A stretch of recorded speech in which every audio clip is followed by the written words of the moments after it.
are very excited to have you here on the Bishop's Corner. Tonight, we have some very exciting questions on the board.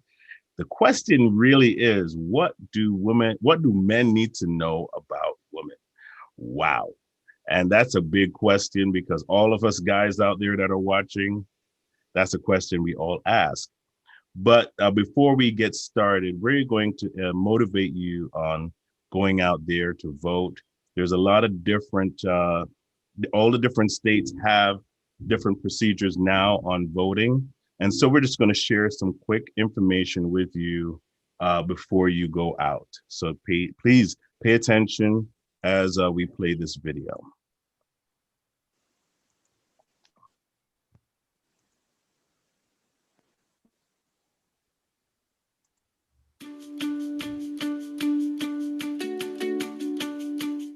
Is your voter registration up to date? Even if you voted before, from time to time, states and local election offices purge their voter registration lists. They delete people who have moved or who haven't voted in a long time. And sometimes there's just an error. That's why it's a good idea to check your registration now on voting, to make sure and so we're just going to you share vote on some quick election day. information with you Start by finding your local before you election go office out. at So usa.gov please pay attention as we play this video. office. You may be able to check your registration online, by phone, by mail, or in person. When you're reviewing your voter registration, here's what to look for. Your name. Is your voter registration up to date? Your address, even if you voted before, are up to date. From time to time, states and local election offices purge their voter registration. If you can't find your name on the voter list, they delete people, or your information is wrong, or who haven't voted your election office right away to correct the error. And sometimes there's just an error. Did you recently move or change your name? Depending on where you live, you'll need to update your registration or re-register. Ask your election office. Sometimes just moving a few blocks away can actually change your polling place. And check your registration if you have not voted in the past couple of elections, or you didn't mail back a postcard from your election office. They might consider you inactive and purge your name from the voter registration list. Don't wait until Election Day to discover you can't vote. Check your registration now and learn more about voting at usa.gov/voting.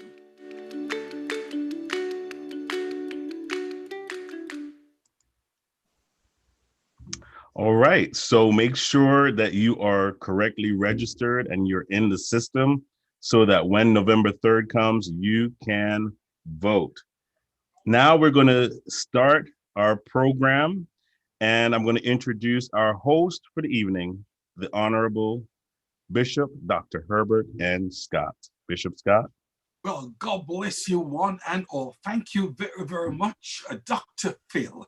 Let's put our hands together, would you please, for Dr. Phil, our producer, who does a tremendous job. Man of God, we do honor you and we do respect you. Well, good evening, everyone, and welcome back to the Bishop's Corner. You are in for a treat tonight. My name is Bishop Dr. Herbert N. Scott, the Chief Prelate of the Liberty Hall Cathedral of Praise right here in the heart of Brooklyn. Well, our subject line for discussion tonight is, what do men need to know about women when it comes onto love, career, and the family?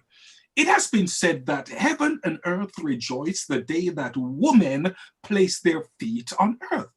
It's also been said that money can buy a good dog, but it's going to take love to make that dog wag his tail. Well, we're hoping tonight that the panel of cherubs will indeed cause us men to wag our tails. I am looking forward to it tonight.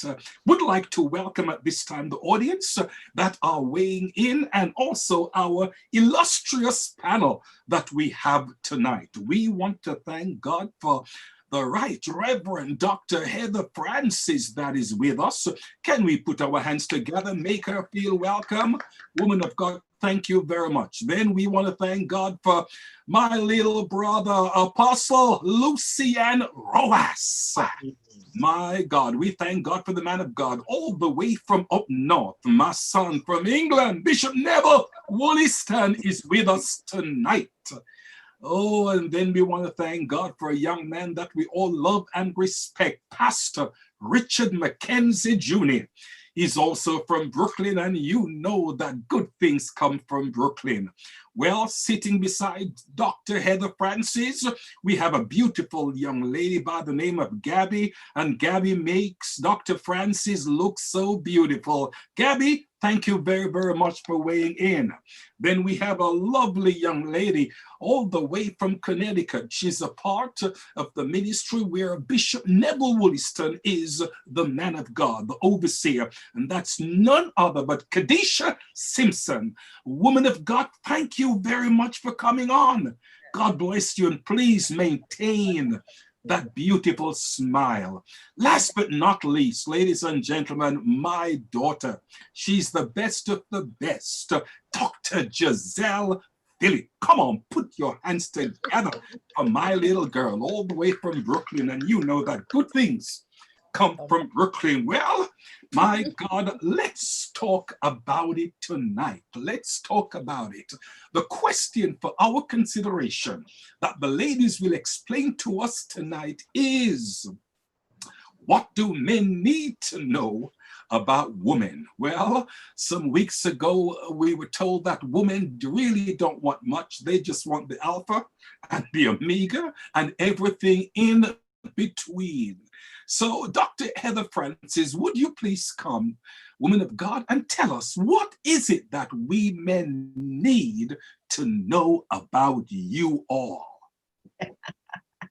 Good evening, everyone. I'm giving honor to our host, Bishop Dr. Herbert N. Scott, also our producer, the company PNBG, which is run by our head producer, which is Dr. Phil. God bless you. Also the panel, everyone that is on tonight. I'm not going to name all the names. God bless you, everyone. It is such an honor to sit among such people who are esteemed. What do men need to know about women?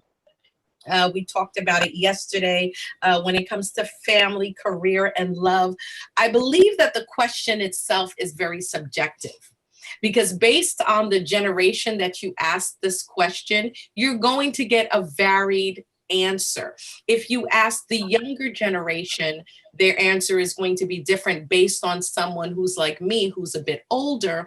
And then there's a factor in there that may change the whole thing and put a boomerang in it based on experience. Based on where I am right now in my life, I'm going to answer it from my perspective. What do men need to know about women? Well, when it comes to love, I would say that a woman wants a man who can satisfy every area of the love circle. What does that involve? It involves the philia, which is the friendship. Women want to have a relationship where they can be friends with their husband or with their lover, which is their husband. And you don't want to just be a husband, but you also want to be a lover. There's something that sounds so good when you say your husband is your lover. And you don't just have to call him, oh, my husband, but he's my lover. Also, women want that eros kind of love. We want the romantic love. We want eroticism. We want to be romanced. We want to be wined. We want to be dined. We want all of that. But then we still want the agape love. We want that fulfilling spiritual love where a man will take care of me the same way that God takes care of the church. How is that? The first thing he did was sacrifice his only son so that we could have a right to the tree of life. Baby, what are you willing to sacrifice? What are you willing to give up to get my good graces? You give me grace, I'll give you grace. When it comes to career, well, now based on experience, based on what women have to work hard for, depending on the woman you ask, women want to feel valued because now we have to earn a seat at the table when it comes to leadership. Now we have to make sure that we cross our T's, we dot our I's, which means we acquire the degrees, we acquire the education that now allows us to sit at the table with men of a certain status. stature. So we want to feel valued. We want to feel appreciated. Also, when it comes to the family, now that women have to rise to the occasion and earn a living also, we want to feel that we have a mate that will work with us. And we don't want the defined gender roles, but we want gender roles that can be cross-learned, meaning that if I can't cook tonight, baby, you should be able to get naked, put your little apron on and cook me dinner. And when we're done, I'll cook you dinner my way. Amen. Hey, to the man. Heather Hallelujah. Francis, a question. Do you think men really understand? Do you think we really understand? Or do you think we're just pretending? No, but you know what? Here's the thing, Bishop. Marriage is, when I'm talking marriage now, because I'm talking either prospective marriage or marriage, because I'm speaking from a Christian perspective. So I believe that marriage is an institution where, and in an institution, there are levels of learning. And so as you come together with your mate, you may get married and be at first grade. But at some point, I expect you to matriculate. I expect you to reach middle school. I expect you to go to high school. And at some point, when we get to university, I expect to see lights, fire, and action.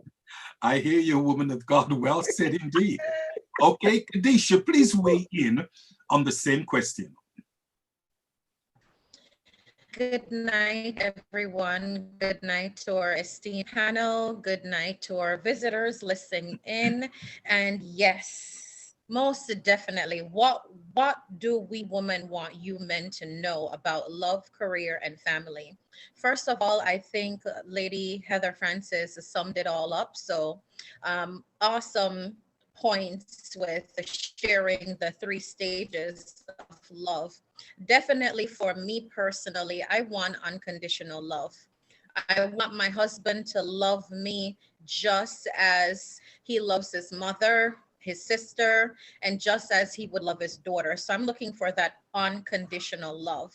And what does the word remind us? Love covers a multitude of sin. While we're loving on each other, I want us to be able to share our individual career goals. What are my dreams and my aspirations? What are your dreams and aspirations? How can we tie it all in together and work together so our family can grow? How are we preparing for the future for our children?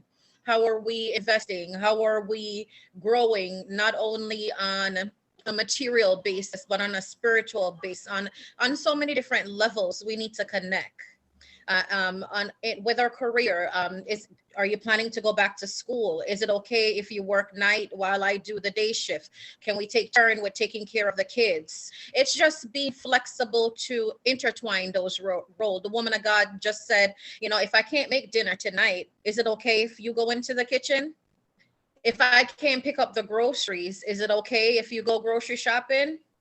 Is it okay if you're not able to take out the garbage and I see that it needs to be done and I can take it out? Sure, I'll take out the garbage. So it's just being flexible within our rights and within our roles, and know that in our marriage, in our relationship, with our career, with our family, it takes communication and flexibility to make it work. Are you willing to sacrifice the time and energy it needs to make me happy? What are you willing to give up? Are you willing to hold off while you push me to finish my doctorate? Are you willing to work 2 jobs while I stay in school? What are you willing to give up for me as my husband, as the head of the household, while you allow me to grow, which in turn allow us to grow our family? Are you saying that you'll want me to make you happy? Were you not happy before you met me? Oh, Bishop, of course I am happy before I met you. So just to make it clear, I strongly say to my older woman, my younger woman, and even to my younger self, it is very important that you know who you are It's very important that you know what you want. It's very important you know your own goals, dreams, and aspiration for yourself before you're willing to share that with someone else. Make sure you take the time to spend quality time with you. So you want to make sure you know that you're beautiful and you're wonderfully made. So if your husband don't say, okay, look so beautiful, or you dressed all up, dolled up, he didn't recognize it, it's okay, because you own that, you got it. So you want to make sure you define that first. I think self-love is very important before we are able to share that communal love. Okay, thank you very, very much, Kadesha. Well said. Now, the next young lady I'm going to ask to weigh in. Last week, she said to us that God put man to sleep. And in her deliberation, she made us feel as if we men are still sleeping. So this time we'll be asking the lovely, the delightful Gizelle Phillip to weigh on in with this question. What do men need to know about women? Please, woman of God, weigh in, but please be gentle. Good night to everyone, to my Bishop, Dr. Herbert Scott, our host, our esteemed panelists. God bless you. Thank you so much for having me once again. To our listening audience, God bless you. And I will start off by saying, awake, Zion, awake. Amen. Hallelujah. Glory to God. What do men need to know about women regarding love? Regarding love, we want that commitment. When you ask me to be your wife, then I need you to be committed to that love. Being committed to loving me, and like I said last week, loving my mind, my body, my spirit, loving my ideas. Also, just showing that love, making me feel appreciated at times, not just that, I'm just here to cook and clean and take care of the kids and supply your needs and make you feel but figuring out what is my love language and speaking it, figuring out what turns me on and working it, figuring out what takes me to my climax and making it happen. So just, and when I say loving my mind that I do have ideas, I do have thoughts, and allowing me to express it. And listening, because, a lot of men, even though they might give you the opportunity to talk, but after a certain point, sometimes they shut you out and they're not even listening to what you're saying. And understanding, yes, we women, we talk a lot, we go into stuff and things, but giving us that opportunity to express ourselves, that's what we need. We need you to give us that opportunity to express ourselves. When it comes to career, yes, I believe that there needs to be an understanding from the get-go, where it's the courting stage and dating stage, where you talk about career and stuff. What is my desire? Because I had dreams and aspirations before I met you, and you the same. So, and bridging those two together, but not trying to dumb down what I desire and what I had dreamed for myself, but helping me to either achieve it if I have not achieved it yet, working towards it, and just bringing that balance of, like Sister Kadesha said, if we're not there yet, are you willing to work and let me go to school, or I work and you go to school, and vice versa? When you accomplish, then you allow me to accomplish. Not because now the children are here and we're taking care of the kids, all of a sudden my dreams, aspirations go out the door or put on the back burner because now the kids have to be taken care of. We need to understand that, okay, maybe when the kids get to a certain age, you go back, I get to go back to school, and we figure out how we're gonna manage and stuff. So career, I believe, just have to work together and communicate.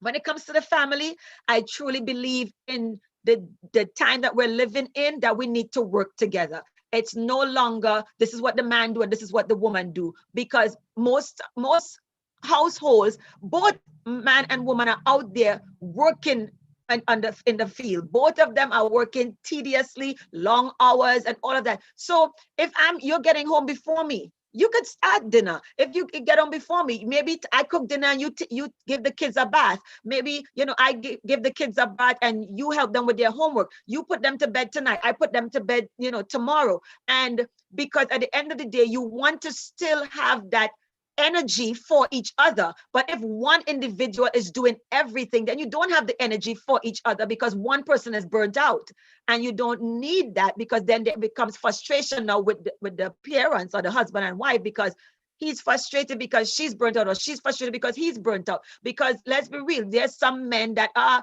doing most of the stuff in the home. It's not just now women. So it's definitely working together with the family and just trusting each other. Trust. Okay, woman of God, thank you very, very much. Thank you. Now we have the youngest female on the panel, the beautiful Gabby, and we'll be asking her at this time to please weigh in with the answer to this question, the things that we men need to know about you, woman. Good night, everybody. Good night. Thank you again for having me on this show. I always love coming on here. It's super fun. So I think our fellow female panelists have made a lot of good points in regards to themselves and generally. One other thing that I would like to add is just respect. I think that especially when it comes to a career nowadays, everybody is really, really focused on what they want to do and their future and their dreams and their goals. And a lot of this generation is entrepreneurs. A lot of us are really hustling for what we want. So I think just respecting each other's hustle, whatever that may be, is a big part of kind of compromising and making a relationship work. Like our sister Kadesha said, can you compromise with, if I want to go to school right now and you have to work 2 jobs, is that okay with you? And vice versa. As far as family goes, being able to work together with the kids, future kids, when we have them, making sure that the weight is equal and that, you don't fall into the woman does all the work and she has to stay home. Like, will you be okay if you have to stay home and take care of the kids and I work? Is that okay with you? And not feeling threatened by the fact that maybe I make more money than you and we go through that period of time where I have to be the sole breadwinner and you have to stay home with the kids. Is that okay with you? That sort of thing. And as far as love, just being able to show it. I believe our Dr. Gizelle Phillip said, know my love language and be able to fulfill it. So like everybody's different. Everybody shows love different and everybody gives love differently. So being able to know each other on that level, you're in a relationship. So that should be a given. So yes. Okay, thank you very much. Dr. Heather Francis said something very, very interesting. She broke down the 3 compartments of love.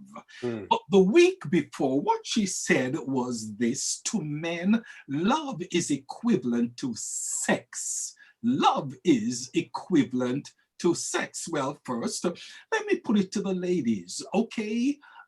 Is that true, ladies? To men, love is equivalent to sex. No. It is. And then after, ladies, we will hear from the men concerning this portion of the question. Okay, Dr. Gizelle, would you like to weigh in first, please? Thank you, Bishop. I do believe that there are times that men do equate love to sex. And that's how it's communicated to us. It comes across that, and that's why I said last week, I believe that yes, we love sex. Yes, we want sex, but we don't want to feel like we're sex objects. We don't want to feel like that's all you want us for. Like that's all the only role we can fulfill. That's the only time you desire us. That's the only time we look pleasurable in your eyes. That's the only time you want to communicate with me is when you want to, because it's just like your child. You know when your child wants something, all of a sudden they start with the daddy and the mommy, and you look this and they start all, and you're like, what you want? It's the same thing with some of us, our men, in our marriages. You know, but we don't want to feel like we're sex objects. We want to feel desired. We want to feel wanted, but not just like you just hump me and you feel good and you come and then it's like you roll over. No, no. I'm sorry. Okay, Kadesha, please weigh in on this question. So Yes, Bishop, I totally agree. Men equate love to sex. Also, in my personal opinion, I think what is also important to men is commitment. I feel like they'll have you as a wife, but at the same time, they entertain others. And when I say entertain others, I think it's just the way you guys are wired, where I'm not saying that you're cheating, because cheating is, let's see, the term cheating is, the word I'm looking for is,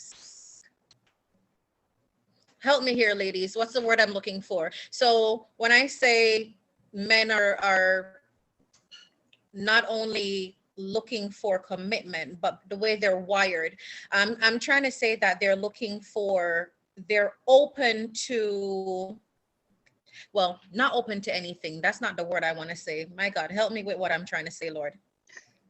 What I'm trying to say is men entertain on so many different levels. When we say men cheat, oh God, I'm segueing into a whole different area, but cheating is not only sexual penetration. I'm saying men cheat on so many different levels. Men Like cheat emotionally? with conversation. Men cheat flirting. Men cheat, like you're not even aware of what you're doing. So yes, I'm sorry, Bishop. No, go ahead. Okay, go ahead. So yes, I can say to some point, love equates to sex. Okay, okay. Let's hear from Gabby, please. Go ahead, Bishop. Okay, I'm gonna speak from my perspective because, as you all know, I'm not married and I've never been in that kind of relationship. But the way that I will speak on the way that men approach single women, I think they approach single women with a very kind of sexual intent, at least in my experience. They don't approach you with like, hey, how are you doing? They're like, hey, sexy, you know, like it's a very kind of sexual approach to it. So you don't even feel like, you don't even want to talk to them. Do you know what I mean? Like, it doesn't feel like they want to get to know you. It just seems like they just want something from you. You feel sexualized. Are you Right. talking about men in the church or men on the outside? Both. Okay. Dr. Heather Francis, please. Would you weigh in on this question? Well, I stand by what I said. I do believe that, and I'm gonna chime in with where Sister Kadesha was going, that cheating comes on many levels, and sex for men. I don't think men realize how sexual you are. We do. You do? Yeah. But not you, because here's the thing. No. I don't think all men realize that, because there's a level of, I think I'm chiming in with Kadesha here, flirting. I want to call it flirting, because it can be conversational, like she said, it can be emotional, it can be people that you allow yourself to have a connection with, and that can violate and make a wife or your partner, your lover, feel intimidated because you have that connection with someone else. And Why so does it have to be perceived as flirting, though? You know that there are a lot of men who have more female friends than male friends. You know that, right? And vice versa. Does that mean we're all cheat with all these females? But not every man has the same intention, or not every man comes off the same way. The fact is, there are some that do come off that way. And put yourself on the other side. One of the things that I try to do when I speak to people, even in counseling, I try to put myself in their shoes and see how they may be perceiving something. And so we always have to keep in mind, how is that person feeling when someone is coming at them in a way that makes them feel like my daughter said, sexual, because that's not how all women want to be addressed. Mind you, there are some women, and I'm sure it's probably outside of the church, that may feel when a man goes, hey, sexy, you know, you looking really good in them jeans. Whereas to me, I'm offended by that. My daughter is offended by that because you know, because of who we are, we feel offended. Some women like to be objectified. Let's keep it real. Some women like to be objectified, but not all women like that. So I think someone typed it in the chat that you have to get to know someone. You really do have to get to know them, but how you approach them kind of sets the atmosphere from where you go from that point. And I do believe in relationships, there are some men, now let's keep this in mind. I'm going to go back to what Bishop Wollaston always says. Bishop Wollaston always says, go back to the model that we were given. Now, if you see your mother and father or grandmother and grandfather say that they love each other, but then when they say they love each other, kiss each other, they go straight to the bedroom, you're equating love with sex. So if I love my wife, from the male perspective, there's always an intention there to get something. Whereas if you see a different type of love demonstrated, and let's keep it real, old school guys did not wine and dine. Not everyone does that. I'm not saying it across as a blanket statement, but old school, normally it's just you're a provider. And most men think that if I provide for you, if I put a roof over your head, if I put food on the table, that should be enough for you to give me anything that I want. And that equates love to sex. Now I'm saying things without saying things here. Otherwise, there's a different perspective. The new woman or the modern woman does not necessarily need you to provide, you know, the house and provide the car and provide the groceries. They want the romance. And romance doesn't necessarily mean you have to buy me flowers. You have to, you know, take me to dinner. There are different ways. There's love notes. There's different ways to tell a woman that you love her. Just being her friend and being a companion and being there for her, being understanding, being compassionate. So there's so many levels to love that, you know, but does the man really understand that? Have men experienced that? Do they know about those levels of love that lead to sex? Not necessarily sex, but it makes a woman feel so cared for, you know, and so you're so tender with her and you've done so many other considerate things that now set the atmosphere for it to be easy to reach to that level. So it's a process. Okay, thank you very much, woman of God. Okay, the question that we started with is this. What do men need to know about women? And it was Dr. Heather that had stated last week that to men, love is equivalent to sex. And she's asking the question, do men really know? Well, the men on the panel, let me ask the men. Men, do you really understand how a woman thinks? Talk to me. Is love equated to sex? Men, please help me. Bishop Neville Williston, please. Bishop, go ahead, man. Please. Bishop Scott, Bishop. Yes. I'm just wondering if my female counterparts are living in a bubble, like the NBA. I'm for real right now. You know, I'm sitting here listening. I'm hoping to hear things like, I want my husband to know that we can learn together. I want my husband and I to know that together we can accomplish together. Maybe one time out of this conversation, I heard the word together. I hear things like, you know, I hear a lot of, I want him to make me feel. I want him to make me blank, blank, blank. And I'm saying, come on now, can a brother get a break here? My God. No, I do understand that we don't necessarily have to provide the roof over our heads and you know, they own everything now. They own the farm, the pig, the goat, the curry, the whole nine. I mean, what's a brother supposed to do? You understand? So I said it last time, and I said it again. I do agree that today it's very difficult for a man to know what his role is. And I'm not talking about taking out the trash and cutting the grass. Because again, Dr. Heather just mentioned the old school, our grandparents' parents. Primarily what dad did was provide and protect. The role was clear.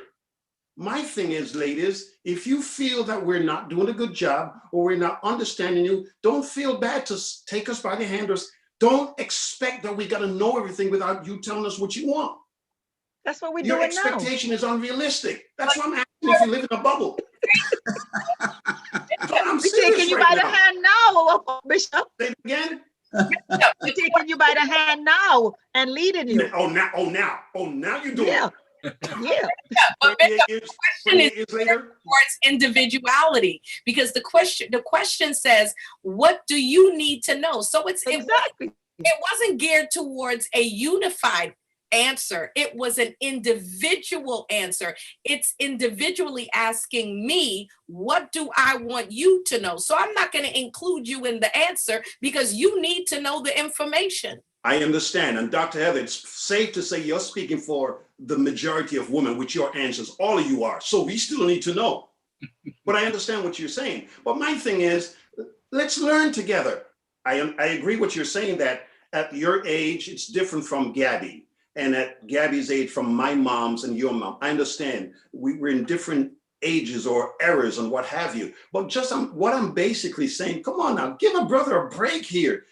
What about love? I mean, what's wrong tell me what's wrong. You talk about how we're wired. I didn't wire myself this way. And I think Dr. Gizelle talked about, you don't want us to look at you as being objective sex objects or whatever. I don't want to feel like I'm raping y'all either, or we're just begging, or can I give you a $5? I mean, I don't want to feel that way. And sometimes that's how we feel.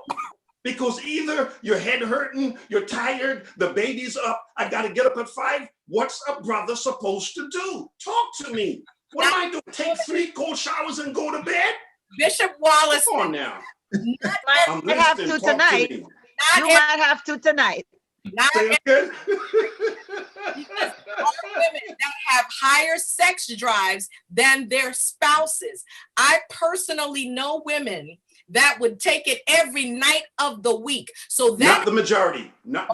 Let's be clear. I know a lot of women that have very high sex drives. I know a lot. Yeah, I see the thumbs up. I see you. There are a lot of women who have very high sex drives, and they don't have a problem with taking care of their husband anytime, any place, whether it be the washing machine, the dining room, the playroom when the kids gone to school. Listen, they don't have a problem with it. So the few or the ones that do have a problem, go see the doctor, get you some hormones, whatever. You mean the other 98%? Well, it doesn't, listen, it's not that bad, Bishop. 95. But the thing is though, Bishop, you're saying that, sometimes the baby get it, and stuff. If it is okay, what did you get? Will you say, all right, baby, you lie down, I'll take care of the baby and come back and take care of business? She has to get up, she has to nurse the baby, she has to put the baby back to sleep. She's Dr. doing Heather, all of it and then still coming back to I'm just asking you what a brother supposed to do. Just work tell me what together, I'm supposed to do. work together. Do I turn the tap off? Do I turn the tap off? Do I just turn it off? What am I supposed to do? Shut it off? It don't work like that. I told you before, their gas stations are open 24 hours a day. Some at night, you don't go to every gas stations station always for your gas. open. Listen, if you keep a woman happy, a woman will keep you happy. And if the communication is wrong, if there's something wrong in there somewhere where you're not saying what you need, because listen, didn't I said it nicely before, but let me say it again. Let me put it in layman's terms. Say it slowly so we can get it. Let me break it down for you. Marriage is an institution. If you have to learn how to turn me on, then go to class and learn. If I have to learn how to fulfill your needs, then I need to check in with the teacher or the professor and learn how to take care of you. It is an institution, and we both on both sides have to understand that we need to get the work done. Otherwise, you will not pass go and you will not collect. And then we Amen. go find another gas station to go fill up. Are you okay with that? No, that's why you thanks. go That's back. all. I'm not saying that we should do that. I'm just trying to say. It is a only if you've seen a casket and a graveyard that you already sign your name to, you could go ahead. What you mean? What you mean? I don't mean Your that. wife gonna kill you. That sounds like a threat. Listen. Okay, let's take it down a little. Okay, Pastor Richard McKenzie, please weigh on in and help us, please. My God, I'll take it down a few notches, Bishop. Don't worry. Thank you. Keep it where it's at. No. We're gonna bring it down a little bit. First and foremost, to go back to the cheating aspect that the ladies were trying to explain, I do agree that cheating doesn't just have to be sexual. There's other ways that you can cheat in a relationship. Number one, you can cheat financially, because some of y'all have accounts that we don't know about. Hello. All right. You can cheat with your time. You can cheat with your energy. There's different forms of cheating in relationships. So let's just put that out there. Anyway, so the question is, does love equate to sex for men, right? That's the question, right? Yes. All right. Let's be honest. Men, sex is important, isn't it? Yes. Sex is absolutely important. But since the ladies are telling us what we need to know, we're going to flip the script a little bit and tell y'all what y'all need to know. Yeah. You got a minute. I got a minute. I know it ain't gonna take it. I got this. Don't worry. Sex, although sex is important, love for us is not just sex. How about appreciation? How about celebration? How about you just honor us and value us? That's love for us too. It might not be as important as the as the other thing that I mentioned, but we love to be appreciated. We love to be celebrated. We love to be honored. We love to be valued. Listen, I don't care how scrawny I may look or how big my belly is. You come in and you tell me how handsome I am. You tell me how strong I look. Listen, there are things that will turn us on too. And for Dr. Heather, listen to me. I know what you want. You ain't getting us to wear no apron and no kitchen frying chicken. I'm telling you that right now. I am not going to show up in my kitchen, amen, with no clothes on and just an apron frying chicken. Listen, there's other ways that we can come together and turn each other on, all right? There's other ways that we can do this. So ladies, as much as you tell me, explore. Explore what? Can you make I'm not Dora. What I got to explore for? I'm not Dora. All right. So, Pastor Richard? Yes. Can you make an ice cream sundae with a cherry on the top? Lord have mercy. Bishop, back over to you, sir. And now I'm going to say this. Okay, I'm going to ask at this time our apostle, please weigh in. Madam, would you please? Well, certainly I want to say good night to each and every one. It's certainly a joy and a pleasure to be on the Bishop's Corner. Apostle Ross, come on, man. Tell them the truth. Get to the meat. Well, I've grown to appreciate this this group. I got a genuine love for the brothers. You're muted, Apostle. Okay. Yeah. That's because his love is only for the brothers.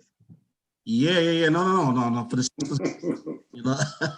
But it's beautiful to come together. And tonight I was doing a lot of listening because it's what we need to know. And you're telling us some of the things that we know already, but it's nice to hear it from you. And so tonight I wanted to be a good listener, you know, but some things that I know that I didn't hear that some of you all mentioned was like, you got to understand us because of the way we speak, because women sometimes can use their mouth as a weapon. In the book entitled Men Are From Mars and Women Are From Venus, it says one of the things is that men get things done, women like to talk about it. So a woman's mouth, a woman's way of talking can really send you almost crazy. Sting. A man want to get in a fist fight and it's over. A woman want to talk for 2 hours. You're preaching, sir. And that could drive a man crazy. I'll go back to the Bible now. It's better to live in the corner of a house than to be in a mansion with a brawling woman.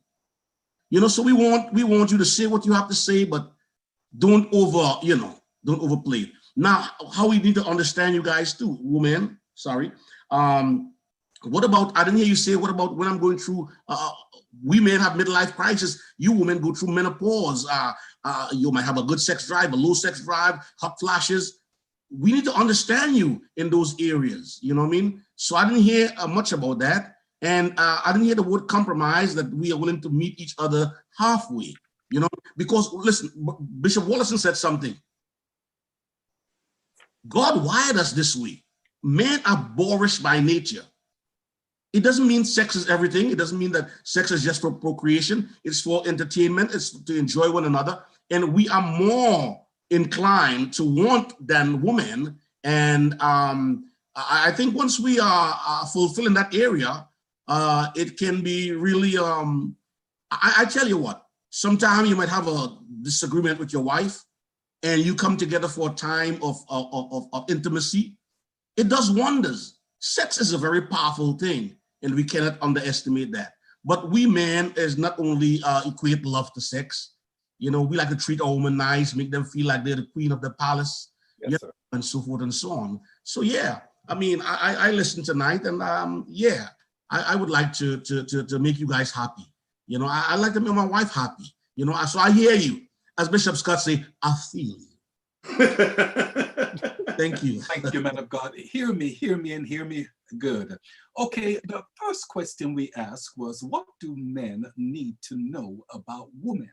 Now, let me ask the ladies this question. Are there anything, ladies, that you don't want the men to know? Oh. Are there anything that you women don't want us men to know? Bishop Scott, we don't have time. That was an under the table question. I want to hear from the woman tonight. Start with Dr. Gizelle. We've dealt with what women need us men to know. But are there anything that you don't want us to know? I am listening, and guess what? I'm not sleeping now. I'm wide awake. Talk to me, ladies, and I'm throwing this out to you, Reverend Dr. Heather Francis, Dr. Gizelle Phillip, Kadesha, and the lovely Gabby. Talk to me, talk to me, talk to me. What don't we want you to know? If you asked me this at 27, it would be a completely different answer. And now at 50 something, I'm gonna give you the 50 something year old answer. It was both answers. No. Why not? You're holding out on us. No, I'll give you both answers. The 27-year-old me that was courting to be married would have said, what don't you want to know about me? Nothing. Because I was a completely open book, and I think I was a little bit too honest. And sometimes honesty can be seen as a weakness, and you can be taken advantage of, unfortunately. Now, the 50-something-year-old me, what don't I want you to know? That I will always be saving for a rainy day, just in case you decide to flip the script on me. Same thing I say. Secret account. Same thing. Jesus. Dr. Gizelle? I didn't know any better then. Now we talk about Bishop. Oh, okay. Go ahead, Gizelle. No, Apostle, you go ahead. I know my. So let's hear from the ladies first. Okay. And then, we'll hear from the men. Go ahead. What I would not want you to know, that I'm always 5 steps ahead of you. Oh. You think? Always 5 steps ahead of you. What you think I don't know, we know. The bank account, you know, that rainy day bank account, y'all know we have it. So that ain't nothing. Y'all know we have it. But yeah, I'm always 5 steps ahead of you. That's one I don't want you to know. Okay. Kadesha? Uh-huh. Are you lost for words, Kadesha? You're muted. You are muted. Okay. Okay. What I don't want you to know, I don't want you to know that I'm always prepared for anything. So I'm ready. Whatever it takes, I'm ready. Okay. And that can be anything. So when I say I'm ready, as my sister just said, if you flip the script, it ain't even only about the bank account. It's about, I already have in my head potentially where I want to go, what I'm going to do. It's a plan. Okay. And it sounds as if you just came up with the plan.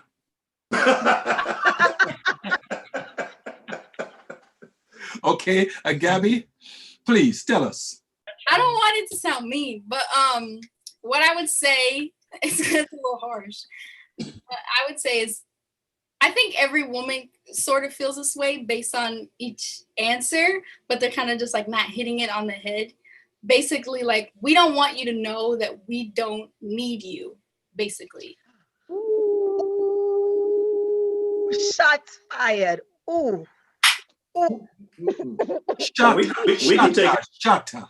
We can take it. I tell you, We can take it. We got broad shoulders. We're good. Man, this is something else. Hey, let me say, because what Gizelle just said, we all said that we can do it on our own. We choose not to, right? Like, it's not good. So we choose not to be alone, but that doesn't mean that we need it. If that makes sense. Does that make sense? Yeah, it makes a whole lot of sense. So my question is it okay then that we can have side chicks? No, that doesn't have anything to do with what I just said. I'm just asking. Y'all say you don't need us.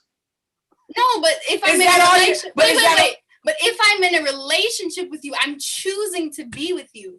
That doesn't give you the right to choose not to be with you. The way how y'all ladies just answer this question, y'all should all have prenups. That's what y'all should have. Something to think about. I ain't married yet. Something to think about. Because I'm thinking. Okay, thank you.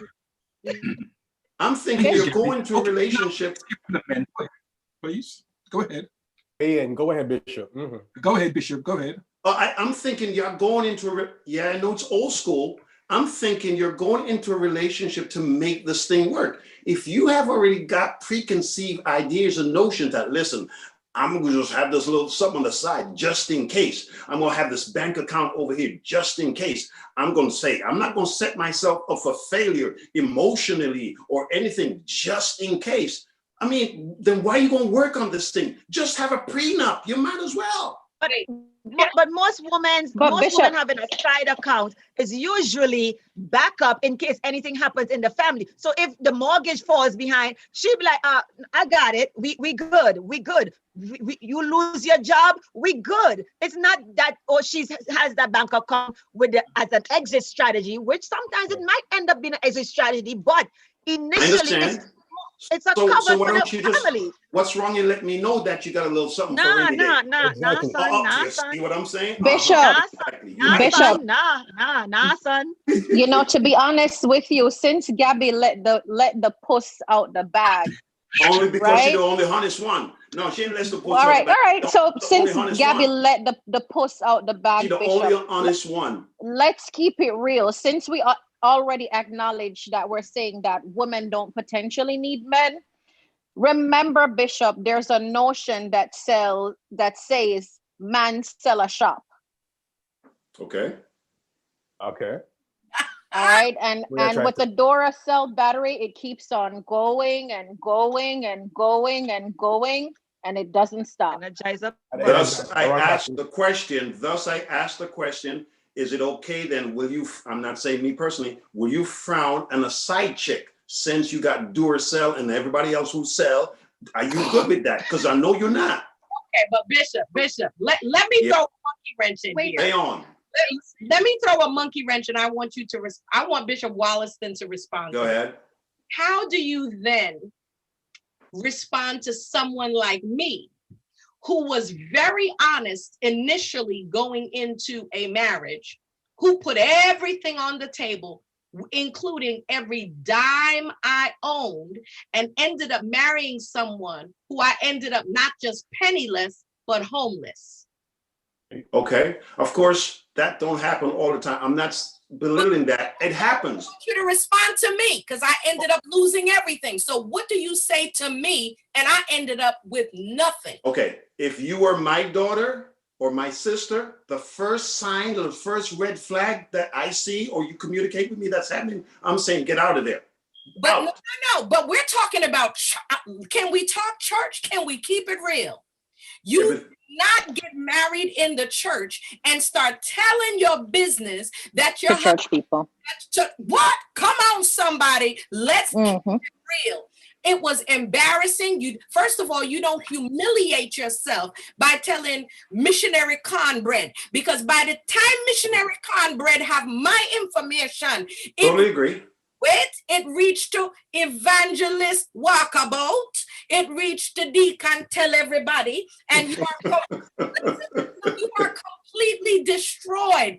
I was destroyed. So how do you then comfort or even talk to someone else when you know your example is somebody like me who said, listen, these are the accounts I have. This is the money I have. What's mine is yours. And then you meet somebody who says, okay, and make sure that they take everything you got. Now talk to me. But remember, Dr. Heather, you just talked about the 27-year-old you and the 55-plus-year-old you now. They're two different yous. What you do now, hold on. What you do now, you'd not do, or what you did at 27, you'd not do now. Experience is a good teacher. It's not the best teacher. That's why you have the account. But you're knocking the women who now are learning from me, who was too honest and gave everything to the man. Now the younger ones are learning, you don't give everything. You make sure that you have something to the side, because if you meet a blowjo like I did, what are you walking away with when you meet somebody like, you can't go to church, you can't go tell bishop, because somebody go and tell somebody who tells somebody and tell somebody. I totally understand, but are you saying that this is the way we should teach our daughters now? Just because, hold on. Prepare just in case he walk out on you? Is that what we should be teaching our daughters now? Because if we're going to do that. No, this is what I'm saying. Let my daughter answer. No, I understand what you're saying. Go ahead. I don't think the goal is to prepare for the worst. I think it's to hope for the best, but it's always to how do I? You hope for the best, but prepare for the worst. Well, yes, but I think if you always have the doubt, then you're never going to fully be able to commit to a relationship or like put yourself fully into it. So I don't think that that's the goal. I think that you go into it having what you have and being confident in knowing that you bring something to the table. I have what I have, right? And you do the same as well. But we're not looking to to look for somebody to complete us. We have to be complete on our own. Mm-hmm. So I'm gonna have my money before I come into a relationship with you, and you know that what I have, not because I don't want to share it with you, but because it was mine before I came to be with you. So it's still mine. So what I choose to share with you is what I choose to share with you. Still have that's the unwritten prenup right there. But but I'm not gonna be like, oh, I'm not committed. So no, it's just like, it's just mine. I don't know. It's just mine. So Gabby, what if you come in with $100,000 and he comes in with only $10,000? What if you come with 100,000 and he only comes in with 10,000? What happens then? 100,000 is hers. I'm supposed to share my 100,000 just because. I'm just asking you a question. Just want to know. Just want to know. Have access to 10,000 and she have. We're not speaking to you, Gabby. You come in with 100,000. You love this guy to death, but he just came off farm work. He saved 10 grand. I'm not. And you came with 100,000. Well, talk to me. this is okay. All right. I'm gonna give you a really real example. Okay, so Okay. I was in a relationship for 2 years. 2 years ago, right? I was in a relationship, and I was in college. I was working. I had money. He was not in college, working, did not have money. Okay. So he'd be like, oh, I want to get this. And I'd be like, all right, bet, I'll give you a little something here and there. My mom advised me not to do this, but you know what? I didn't listen. And I was doing it anyway because I loved him. Right. But then my money started to run out. Did the love run out too? Did the love run out? Yes. The love run out. The love run out when the money run out. No. It didn't. No, but my point is you can't eat love. Right. I can't go into a relationship expecting because I have money, I'm just supposed to just give it to you just because I totally agree. It's not fair. It's not fair. No, you're right. So and it's the same thing with the man. He shouldn't have to give all his money because it can be reversed. The woman comes in with 5,000, the man come in with 100,000. I'm not saying that you give all your money to the woman either. And it's all about trusting each other. This is why we have to be really careful with who we join ourselves together with, because it's all about trusting each other, because I'm believing what you're telling me and you're believing what I'm telling you, and we're coming together and to work this thing. It's trust on so many different levels. Well, it's obvious, Gabby, that you're definitely a smart person. And of course, your mother has a lot to do with that, with teaching and training, because to me, that's a deal breaker. That's definitely a deal breaker, because what you see is what you get. You call it red flags. Red flags don't mean go. And if you see so many red flags, it means stop, get out, don't keep going. Unfortunately, a lot of women see the red flag, but they keep going, and then they get burnt and burnt and burnt. Remember, a guy go into a relationship with his head, see what he can get out of it. A woman goes with her heart, and 9 times out of 10, her heart gets broken. She's never going and thinking with her head. She's going with her heart, butterflies and all the rest of this nonsense, and she gets burnt. So yeah, kudos to you. That's because women fall in love with potential all the time. All the time. Potential to be broke for the rest of your life? You don't know that when we're in love and we're falling in love with potential, because yes, but Dr. Heather, like Gabby. No. The thing is, we fall in love with a dream that we have brought just conjured up in our own minds. We fall in love with a dream that we have, that we hope and pray that one day he will change. We see, listen, red flags never turn green. Red flags never turn green. And we see it through big billboards, and we still rushing because we believe that he'll become the man that I have in my mind. And it never happens. It never happens. I know Bishop Scott's going to take it back, but it's like, no knock to the women.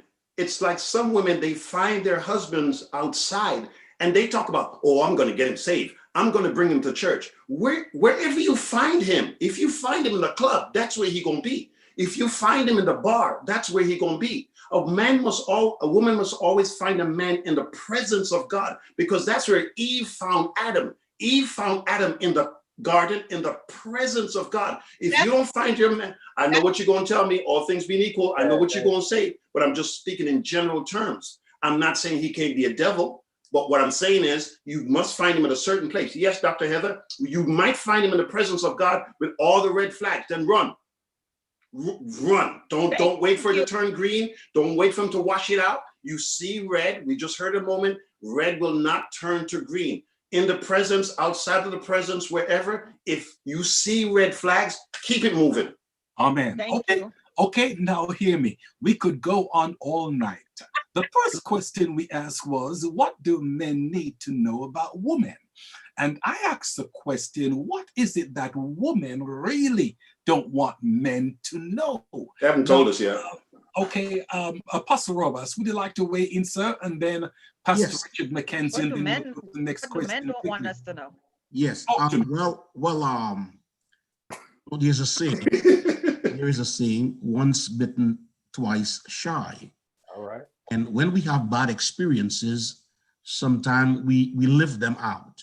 Yes, we do. So because of the experience that Dr. Heather had, but it's not a one size fit all. She might have that experience, other people might have different experiences. So in the book of Job, it says that very thing that I have feared has come upon me. Mm-hmm. You cannot go into a marriage thinking, suppose 5 years down the road, in case I'm divorced. Remember, we said this is for better, for worse, for richer, for poorer. And we make a lifetime commitment. Sometimes it happens. We people get divorced. We understand that. But I'm saying we going into the marriage and we're not hoping, like in a game, you're playing not to lose. So you're going into the marriage hoping that it works. But if we go in the back of our minds, hey, just in case, prepared, but we can't go just in case because we're not talking about unsaved marriage or in the world. We're talking about Christian marriages. Now, in today's world, Bishop Scott, is different from years ago. My mother, for example, never worked in her life, not because she was lazy, but that was the culture back then. My father was the provider, and my mother did the housework, and that was not easy to raise 8 children. Listen, today I had my grandson with me. He's 3 years old, and I was home alone with him. I told my wife, not another day, I can't. He grabbing, he pulling, he pushing, he grab. Come here, don't do this. Don't remember, I'm 60. You don't have the grandkids no more. Stop it, put it down, don't put it in your mouth. Take it, stop, come here, come. Sit down. Oh, too much. So my mother raised 8 children, and in those days, like I said, there was no Chinese store down the block for pizza. We grew up in the islands. She cooked every day. So it's easy to say she was home. But in full-time job. I heard what Gabby was saying. Today, people not carrying nobody. You got to bring something to the table. Now, Bishop Wallison, you said if someone make 100,000 and the guy make 10,000. Now, when we talk about unequally yoked, we think about saved, unsaved. Is that unequally yoked?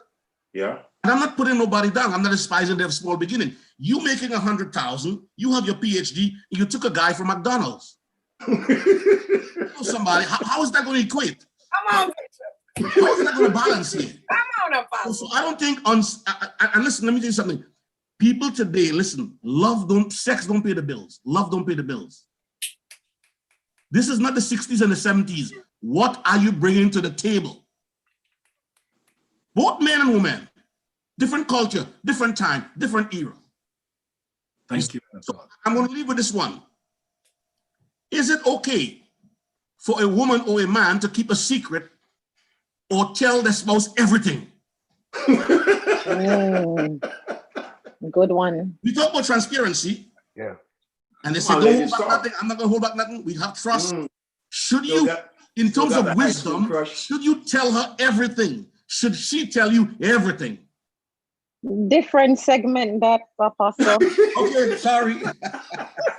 Oh, you don't want to talk about it now. Now it's a different segment. Now it's a different segment. We don't want to talk about that. It's a different segment now, huh? Why are we responding, Apostle Rojas? Come on, Apostle Rojas. Keep going. That is a no. I'm done. Question, man of God. And I think we should definitely utilize that question on another program. Okay, Pastor Richard McKenzie, please weigh in on this, would you, man of God? All right, I'm going to be civil again. Bring it down a notch. Now, let's talk about the $100,000 and the $10,000, because money is something that we have to actually look at in its entirety, because $100,000 without common sense is not as valuable as $10,000 with a plan. Because Amen. You can blow through that $100,000 like this, while that young man that y'all despising with $10,000 in a plan can supersede you in a split second. So don't just be turned off by that. So we have to this is why it is important before we run into a marriage or run into a relationship that we really do counseling, we really get to know each other, because somebody could have $100,000 and they could have just got it from their mama, their rich parent. That don't mean that they're responsible with it. So that doesn't mean anything. Next thing, Gabby, what did you say? We are choosing to be with you, but you can't choose to be with us. Is that what you said? Or am I misquoting you? No. You misquote. This is why I'm asking. I don't want to bring fake news to the table. All right. So whatever you said, to God be the glory. But this escape plan that you all have hatched Because that's exactly what. No. Stop it now. Yep. You had your chance. You had your chance. This is escape plan. Yeah. Mute her. Phil, mute.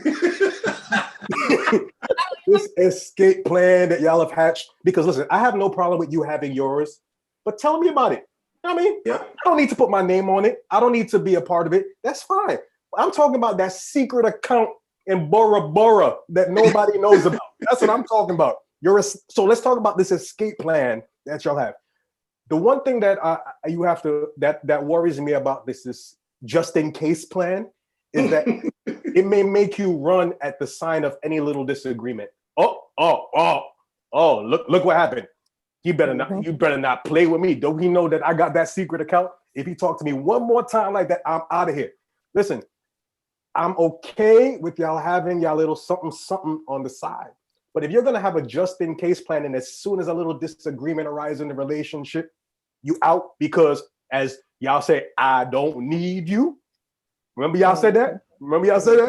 Gaddy. Misquote. No, that ain't no misquote. I don't need you. Then we have problems. Because then, what are we getting married for? What's the purpose? True. What's the purpose? If you have an escape plan and you're ready to go at the side of any little disagreement, then what are we getting married for? To lose everything like me. No, I'm not talking about that.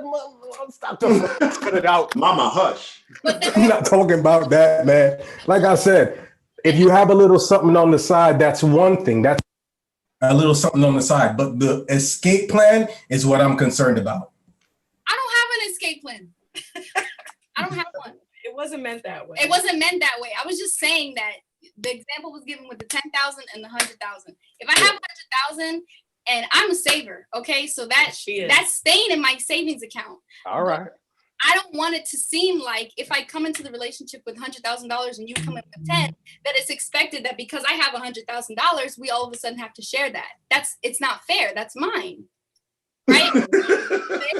I hear you loud and clear. $100,000. I hear you loud and clear. We feel you. Things it's okay.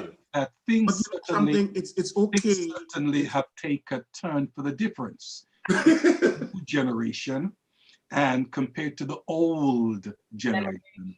Apostle, say it quickly and then we'll go to the next question. I was saying, I commend the woman in a sense. I'm going to take a different approach for saving or having an account that we don't know about. Because sometimes it got some good women, man. They know how to save. And man, when we turn around and there's nothing and the car's broke or the boiler's broke, she could go in a drawer and pull something out and say, honey, you didn't know about this, but I got this. That's what I said. That's a good woman. My mother used to do that. Also, Ross, man, we're going to talk after this program. That's what I said. It's not an. That's what I said. It's not. But that's what I said. It's not an escape plan. But sometimes we have that, and like let's say we can't pay the mortgage, and I could be like, babe, we got it. It's not that I got it, but we got it. The mortgage is covered for 3 months, or we can buy grocery. Don't worry, we can go on that vacation. It's not necessarily an escape plan. You guys are kind of taking it the wrong way. It's not an escape plan. Most women, it's not an escape plan, but some it is. I'm sorry. Hallelujah. Thank you, But Jesus. not everybody has the same intention. Not everyone has the same. Exactly. And that needs to be said, because I don't want the men to be so defensive to think that all women are like that. If anyone ever saw the movie Jumping the Broom, the husband and the wife were very, very wealthy, and the husband was the one who worked and made all the money. But the wife also thought that he had taken he thought that they had all their money. He thought he had lost everything. He thought he lost everything. And he said, baby, we're going to lose the house. We're going to lose this wonderful life. Just enjoy our daughter's wedding because that's the last of our savings. And she went to him and she said, baby, I love you. She said, we did not lose everything. She said, when we got married, I made sure I put some money away for a rainy day, and they were able to recoup and stay on their feet together because she had money saved on the side that she didn't tell him about because he was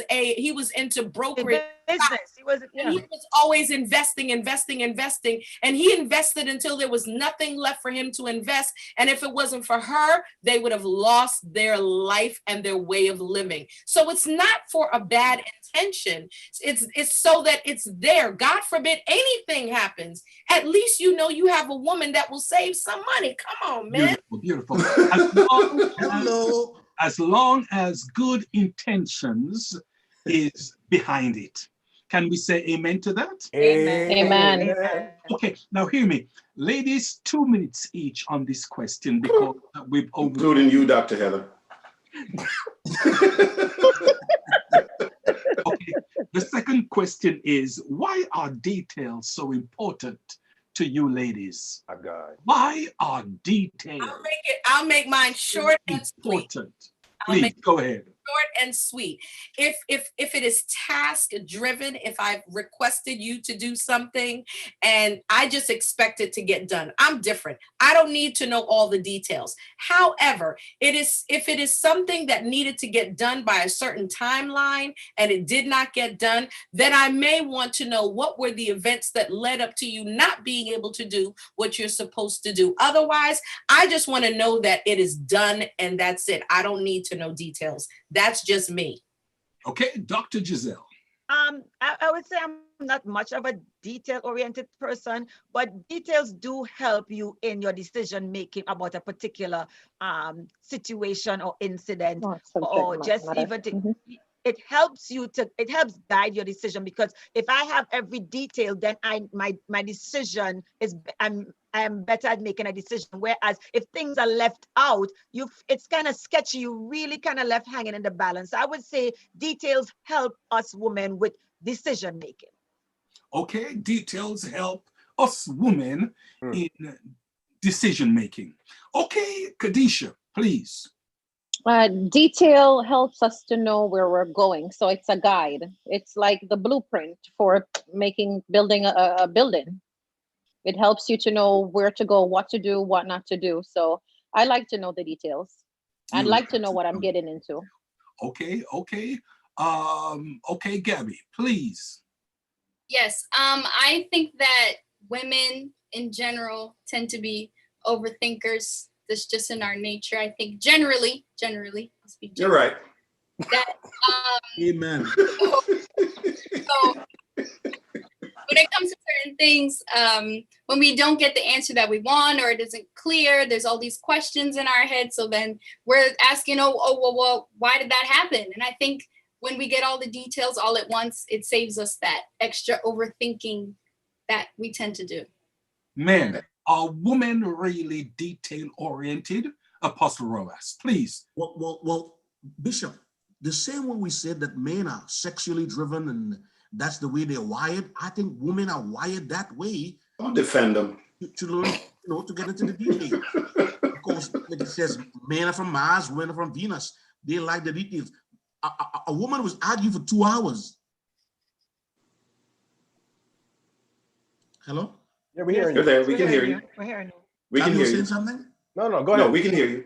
I almost lost my train of thought. A woman will argue for 2 hours. Yes. A woman will argue for 2 hours, and a man will want to fight in 5 minutes.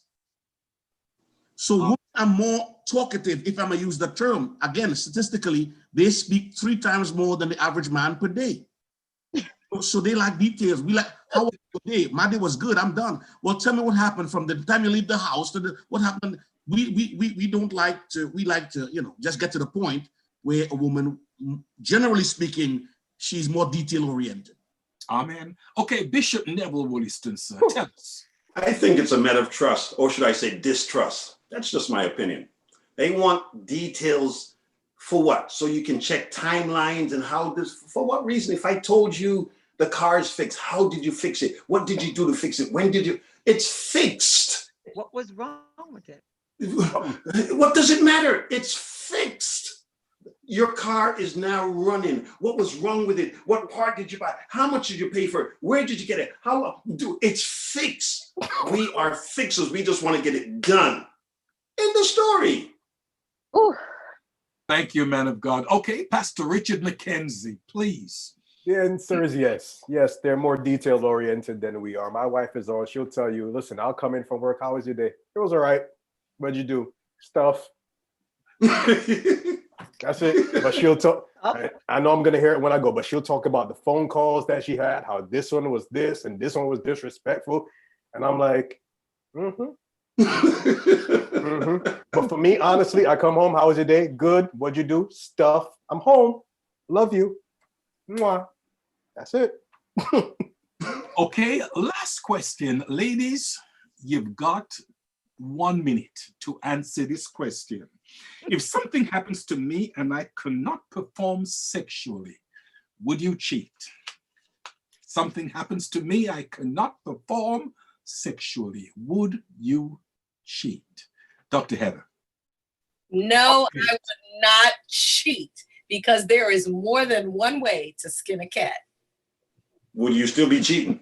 No, I would not cheat. We find other ways to find happiness. Would that be cheating? Done together. We will. Oh, okay, just want to make clear. Just want to be clear. Got you. We will find a way together. I like that word, together. Way, Bishop Wallace. Dr. Gizelle, please. No, I would not cheat if something should happen to my husband and he can't perform sexually. No, I would not cheat. In the event that, my husband is a paraplegic, there are always, Duracell batteries and Energizer batteries and, but I would not cheat on my husband. I wouldn't do that. No. Okay. The lovely Kadesha, please weigh in on this question. I wouldn't cheat, Bishop, but I would explore, or we would explore, other means of entertainment and satisfaction. Okay, thank you much. Last but not least, Gabby. Yeah, I agree. I would not, because I wouldn't want it done to me. God forbid the situation was reversed. I would never want my husband to cheat on me because I couldn't perform sexually, because that is also an issue for women as well. So no, I would not want that. I would not cheat. Okay, thank you much, young lady. Let me give the men the time for them to explain themselves. Okay, I'll give the men the time, starting with Pastor Richard McKenzie. The question is, something happened to me, cannot perform sexually. The women, they have said they will not cheat. How say you, man of God? Are they speaking the truth? Oh, we're talking about them, not us. Okay. Oh, that's easy. Great. Cool. My God, my wife just said I'm all ears. Okay.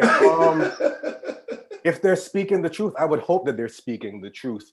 But you can talk about something, and then when you're in that situation, it's a whole different story. That's what we have to understand. That's what we have to realize. Because it's easier to say no now, but when you're in the situation and all of a sudden, like Barbara's fatting right now, sometimes you get to that situation where you start fatting, amen, and you might see Deacon, what's his name, Dr. Francis Cornbread, amen, Deacon Cornbread might present himself. So I would hope that she wouldn't, but Deacon tell her go. I don't know. I don't know if she, I hope she wouldn't. Wife, I'll talk to you later. Okay, please, sir, weigh in on this question. Well, Dr. Phil, I mean, come on, we are Christians, we are pastors and apostles here. We got to say the right thing, But listen, man, Pastor Mackenzie say, when the squeeze is on, we would never do certain things, and when the time comes, you say pressure burst pipes, Pressure does burst pipe. But anyhow, I think a man would probably cheat on his wife if she's healthy more than if she's sick, because that guilt trip, man. I mean, how can you do that to someone? Like I said, quickly, my wife and I, we in March, she came down with the COVID, and I came down with a strain, but her strain was heavier. And I cooked for her. I made soup. I prepared hot tea, ginger. The day before she was feeling pain, I rubbed her down. I hope she's on the line listening. Anyhow, and I did all that. And I'm saying, if my wife were to get sick for whatever reason, and she cannot perform, You know, like I was saying, I will wash my wife underwear. I will shower her. I will bathe her. I will, if I have to wipe her, I will do it because she is sick. And I would like a, Gabi, you said something really powerful. If the roles were reversed the other way around, you would like the same for you, the golden rule. So yeah, you know, I will stick with my wife if that happens. Amen. Thank you. Bishop Neville Wollaston, sir. Bishop, this is not a hard question for these women. Every single woman on the panel, every single woman on the line gonna say, yeah. You know why? Sex is not a big deal for them. They'd rather wash clothes and do laundry than do sex. What kind of problem? Well, come on now. Bishop. Listen, it's not hard for them. Every last one of them gonna say no, they won't cheat on their wife. I'm not saying that they should, but come on now. It's not a priority for them. It's not like us. Talk to me, somebody. Amen. That's my answer. Let me say this, that these are real issues that people do go through. And these are things that we cannot preach a Sunday morning. Okay, these are things that go through our minds constantly, yet these things cannot really be addressed in the pulpit. But we have to talk about them. Now, with the things that we have spoken about tonight and the different topics that we've looked at pertaining to what do men need to know about women, what should we really take away from this conversation tonight? And I'll put this to the ladies first as to what we all should take away from this conversation tonight. Pastor Heather Francis. I believe the key is understanding and learning how to relate one to another, because each of us come into a relationship with different ideals, different ideas, different goals, different dreams, and different hopes. But the goal is for the unification, because as we said, marriage is an institution. So I believe there has to be a lot of learning, a lot of understanding, a lot of compromising, and a lot of what Sister Kadesha said, flexibility, so that it can work. Thank you much. Dr. Gizelle. Good. What we should take away from tonight. Trusting each other, communicating with each other on all levels at all times, and just be willing to grow and shift with each other, because so things happen in life, and you have to be able to shift gears, but doing it together, because it is a marriage. You two have become one, so it's not about just me, myself, and I anymore. So definitely trusting each other, communicating with each other, appreciating each other, and working to make the marriage work. Thank you very much, daughter. Okay, at this time, the lovely Kadesha will come to us. Yes, Bishop, I agree with all my co-panelists. So definitely communication is number one. I can definitely say intimacy is one, and I can definitely say flexibility and being willing to grow together. So don't be selfish in your marriage or your relationship. Make sure as you're growing and doing it together. Let's build each other up, because when you look good, I look good. We all look good. Beautiful. Okay, Gabby, please. I would say something to take away regarding the overall question, what is it that men need to know about women? That it's different. You're never gonna, women are different. We're just one panel of women. It's just 4 of us here. 5, how many? I can't count. 4 of us here. So, you know, you have to be able to be willing to learn your partner, you know, learn their love language. Not everybody wants physical touch. Not everybody wants gifts. Not everybody wants words of affirmation. You just have to learn your partner, learn what they like, and vice versa. You know, women be willing to do the same. And then I think that's the great foundation for any relationship, just willingness and compromise and willing to learn, like our Reverend Dr. Heather Francis said. Thank you much. Okay, Pastor Richard McKenzie. All right. Praise God. What did I take from this? I took from this that men are like pound cake. Easy to make. While ladies are like a 10-layered cake with about 3 or 4 different tiers on it. However, I'll say this.